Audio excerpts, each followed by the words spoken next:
Good evening, Fernwood. My name is Neil, and you are joining me for my epic trip through the entire series of the soap opera Mary Hartman, Mary Hartman. I'm watching one episode a day. We are heading into the February 5th, 1976 episode. That was a Thursday, if that matters to you. We should do a little bit of catching up, a few plot points.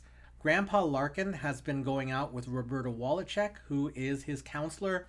It's not responsible counseling in my point of view, but it's court mandated as far as the episodes are able to tell us.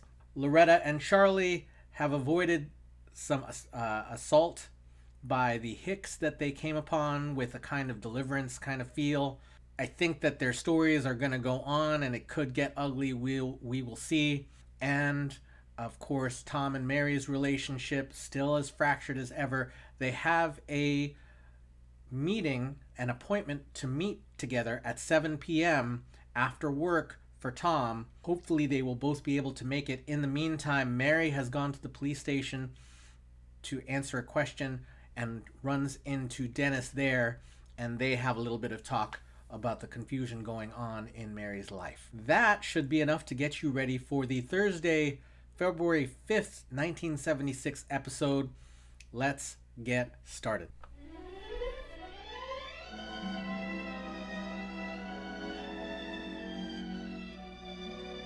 Mary Hartman! Mary Hartman!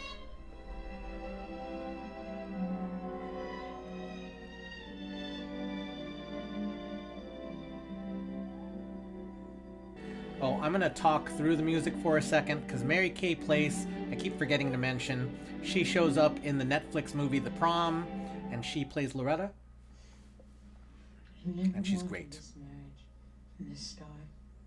It was wrong. It is wrong. You can have Heather. She'll get over it. Nah, that's no good, believe me.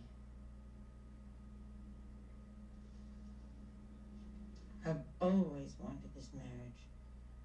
From the start. It was right. It is right. We have a wonderful family. And no matter what happens, we'll survive. Hi. Hi. Sorry I'm late. Oh, that's okay. He's supposed to be here at 7. It's 10:30. Yeah, I know, but union meeting lasts till 10. Well, not 10:10, and then I came right home. I'm sorry, but, well, look, you said you wanted to talk, so let's talk. I thought you wanted to talk. No, you said you wanted to talk. It's been 8 weeks, Tom, since you made love to me, and I just want to know why. I mean, Mary, come on. This is not keeping score. I said this isn't a You football said game. that I should talk, Yeah, but I mean... right? So don't interrupt me. Okay, go ahead. Okay. Go ahead. Say what you have to say. Go ahead. What I have to say is that I just want to know why you haven't made love to me for 8 weeks. I mean, I'm trying to be very adult about this. Is it really that you're just not in the mood, or is it that you find me repulsive? Don't you love me, Tom? Oh, come on. Don't be ridiculous, honey. Of course I loved you. There's just something in this house. I don't know. What do you mean? In order? No, I'm not talking about that. So what are you talking about? Honey, there's a pressure. There's a pressure in this house. I love you, Tom.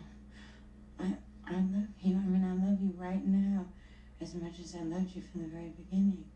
I love the way you walk. I love the way you smile. I just love you. And, I mean, for your comfort, for when you hold me, and for when you make me feel safe. Tom, I miss you so much.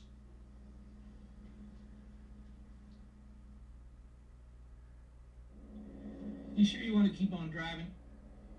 Yeah, I really think that we ought to get to Louisville tonight, you know. We've lost so much time already, and here it is already nighttime, and we've just a few teensy miles like to stop at one of these motels? You know, somebody told me that I'd say no to going to a motel with you. I'd have told them it's as crazy as a two-headed loony bird. You really planning to sell that fella's song for him in Nashville? Yeah, I got to. You know, I gave him my word. That's a terrible song. After what he had in mind to do with you. Oh, honey, both he and his song are just sickeningly tacky, you know. But, well, I tell you, dear, when a man gives you a choice between selling his song or raping you, I'm gonna pick selling his song. My love can have my... You know, it's real hard to sing when you're sitting down and you got a stomach full of Oreos. Let's try it. My love can have my body. I'm glad he finds it fun. But no one else can touch it unless he's got a gun. I love it. I love it. It's got a great beat. Great. Honey, you sure you wouldn't like just a little shut-eye, you know?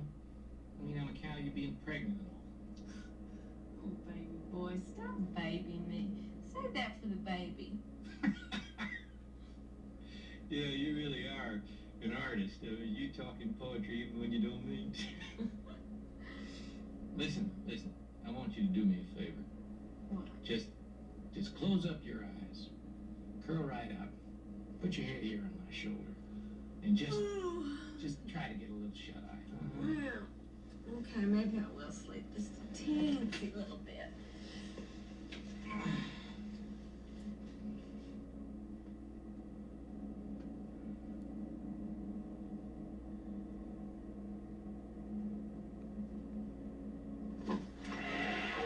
Oh. Oh. Oh.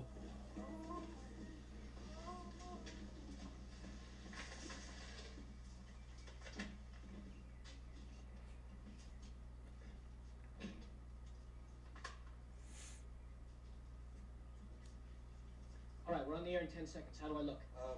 Mess up your hair just a little bit. How's that? Great. All right, I want you to cut me in a medium close, okay? Good. Hi, this is your action reporter, Cleet Meisenheimer, at the scene of the accident, which this reporter informed you of exclusively from our Channel 6 Action Mobile unit while en route to the scene. We're here in a location approximately 30 miles south of the Fernwood city limits on Highway 4. Well, this reporter was able to determine that the accident occurred between a vehicle occupied by Mr. and Mrs. Charles Hagers of Fernwood and a station wagon full of nuns. The police have determined that Sister Bernadette, the driver of the station wagon full of nuns, was not, and I repeat, was not under the influence of alcohol at the time of the accident. This reporter confirmed that determination after having an exclusive interview with Sister Bernadette. I learned that the 4 bottles of wine discovered under the front seat of this station wagon were purchased for sacramental purposes only and were still sealed at the time of the accident. This reporter has also learned exclusively that no charges will be brought against Charles Hagers, the driver of the other vehicle in which his lovely wife Loretta has incurred injuries as yet undetermined. Some of you regular viewers may remember that we almost had a program on Loretta Hagers, a semi-professional singer who has just completed a very successful engagement at the Capri Lounge at the Rosemont Bowling Alleys. Loretta? Honey, baby, speak to me. Loretta? It's me, it's Charlie, it's your husband. Speak.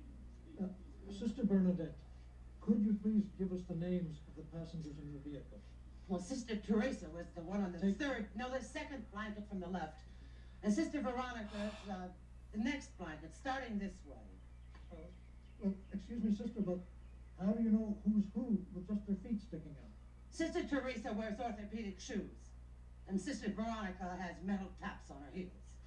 She teaches tap dancing to the black children in the ghetto. Now, about the accident. I know we're not at fault. But Didn't you come around the curve? We were driving along singing Yea is the joy of man's desiring, and we couldn't have done any wrong. Loretta, honey, speak to me. Honey, speak to me. Honey, please. Chuck, baby boy. Loretta. Hi. What happened? Oh, honey, we had an accident. Hit a station wagon full of nuns. A station wagon full of nuns? Is that a sin? Well, maybe if you're Catholic, but we're not Catholic, honey. Oh, good. Oh. I mean, under the circumstances and everything, I mean, no offense to the Catholics. Honey, are you all right? Does anything hurt? Is anything broken, honey? Are you all right? No, I'm fine, baby boy. I don't feel a thing. I don't feel anything. I just, kind of numb all over. You numb all? Oh, honey. Hey, you! Officer, where's those ambulances? Come on, man. You don't want this little lady dying here, do you? Come on, Loretta. Honey, they don't want you in heaven. They don't need your music up there, honey. We need your voice right here. They got all the music they want. Besides, you're a country western singer. You need a guitar and a little rhythm section to back you up. You wouldn't sound any good with a harp at all, honey. Loretta?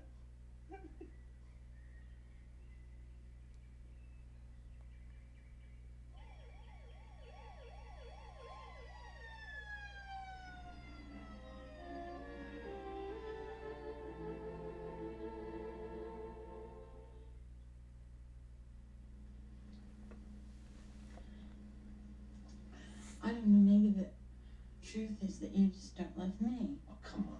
I love you. I mean, can't you get that through your head? I love you. I know you say it, but you don't show it.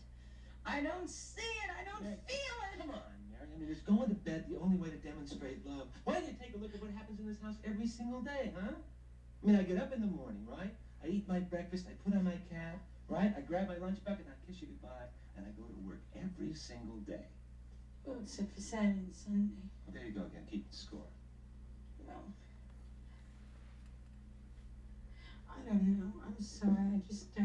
I don't understand what that has to do with what we're talking about. But the point is that making love, going to bed, is not the only way to demonstrate love. I mean, I prove my love to you every single day by giving you my whole life, honey. But I give my whole life to you, and I still want you in bed. Tom, you're still not telling me what's wrong. Mary, look, if you love me, how could you keep putting me through such hell? How? What are you talking about? I'm talking about the fact that if you love me, you couldn't keep driving me crazy like this. But that's it, isn't it, Mary? You don't love me, do you? You don't. What? You don't love me, Mary. You don't. Tom, please. I do. Well, if you love me, then how come you're doing this to me? Why are you doing this to me? I don't know what the problem is.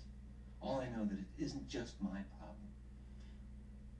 Tom, I hate to tell you, but it is your problem. No, it's not. It is. No, Unless it's not. you tell me what's wrong with me. This is your problem. You want to know? I'll tell you what's wrong with you. This is what's wrong with you. Number one, you yell at me too much. And that's that. You're yelling like you are now. And that's a threat. You're threatening me. I am not threatening you. Yes, you are threatening me, Mary. I mean, you're talking about our marriage busting up. Now, that's a threat. And you're yelling at me like you never yelled before in your life. Now, that's a threat.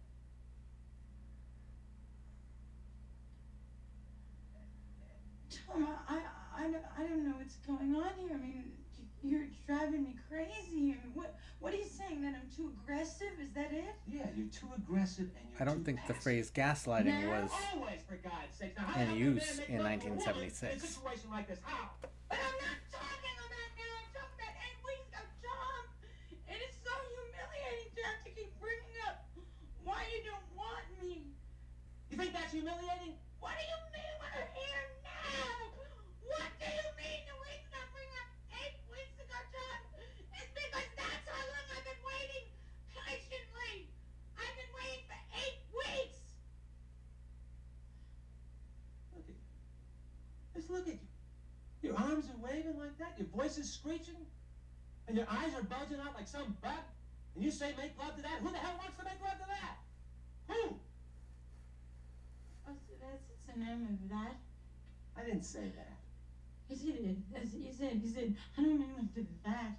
That's not all I said. No, but you answered up by saying that. That. I don't make love to that. All right, I said that because that's what the hell you're behaving like. You're behaving like a that. And I don't want to make love to that now, and I probably didn't want to make love to it even then. That's the truth, Mary. That's it, Mary. That's it, isn't it? I mean, you must have been like that 8 weeks ago, isn't that right? You must have been. I mean, it's logical. Figure it out, okay? I mean, if you were here now, you must have been there then, right? Okay? In order to get here now, you had to be there then. And I don't want to make love to that now, and I probably didn't want to make love to it even then, and that's why.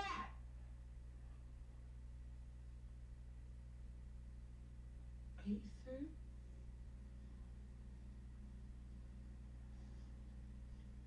It's over, Tom. It's just too much humiliation and rejection. And I just don't see how much more humiliation and rejection a person can take.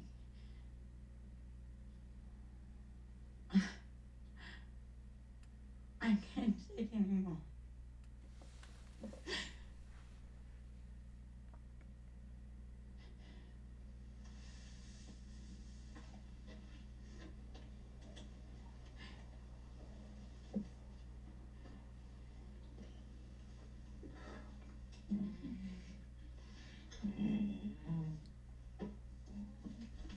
God, I love you. I love you. I love you so much. Oh, God, you're my whole life. You know, it's the first time you've touched me in 8 weeks and 3 days.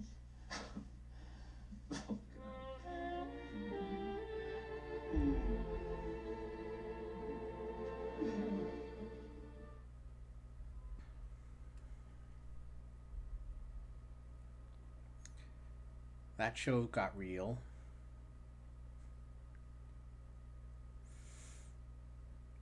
There's a part of me that says Tom is not dealing with something inside of himself. That Tom, he's very clearly throughout the series been looking for a way to prove his manlyhood.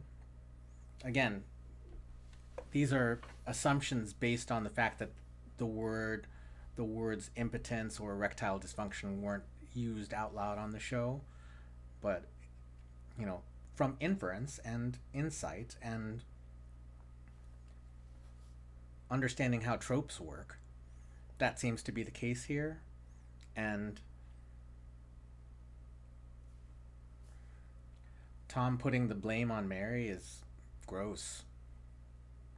And I think it was gross at the time the show was released, so